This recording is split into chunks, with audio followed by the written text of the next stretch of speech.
I remember the first lockdown we had of 21 days. We homebound Indians sat glued to our TV sets for news and entertainment. It is even proved as in the first week of lockdown, India's total number of viewers shot up by 62 million to 622 million.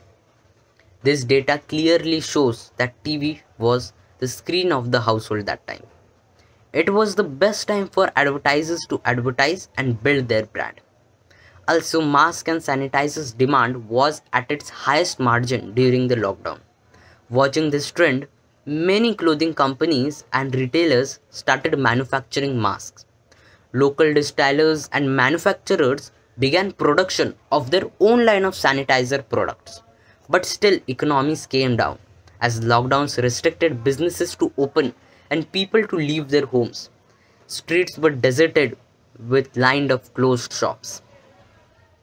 Travel and tourism sector was hit hard because of the restrictions and people's fear of being exposed to the virus.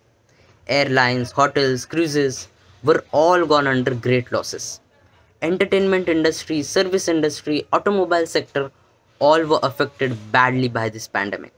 Despite of other sectors, medical sector have undergone a huge uplift during this time. Pharmaceutical sector had to discover, develop and market medicines and bring in huge profits. COVID-19 has transformed global healthcare system to a next level. Still, other than medical sector, all small businesses were bankrupted. Stock markets crashed, unemployment rates went over 6 million.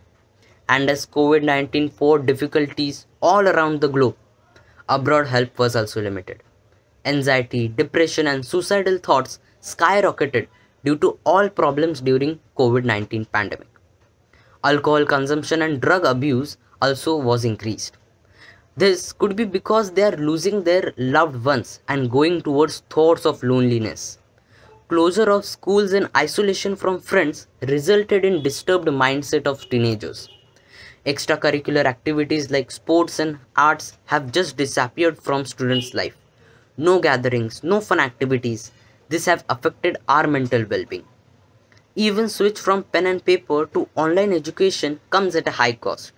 So for low-income families, it is difficult to make their children part of this education system. As virtual education has completely replaced traditional classrooms, not only students but also teachers faced difficulties coping with it.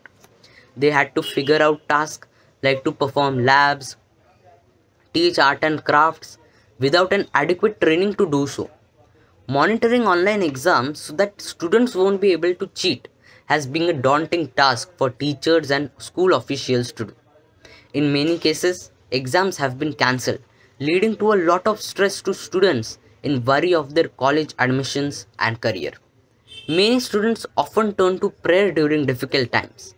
However, places of worship had been closed and religious services were cancelled during the epidemic. But where humans suffered and economics went down, nature flourished. It is the silver lining of a deadly pandemic. At American Geophysical Union, some researchers said that since the pandemic began, deforestation rates are decreasing. Air pollution is diminishing, water quality is improving, and snow is becoming more reflective in some areas. Despite this, it seems positive developments have been short-lived. Air pollution levels have already returned to their pre-pandemic levels. Production of single-use plastics and waste has increased, especially due to PPE usage. But COVID-19 has shown us that collectively we humans can achieve even the impossibles. This virus even turned our nation into a digital country. Currently, India is reviving the economy and vaccinating everyone to become absolutely safe from this virus. I know all of us have been impacted from this pandemic, but let the impact be the exceptional one, the one that you didn't even expect it. Thank you.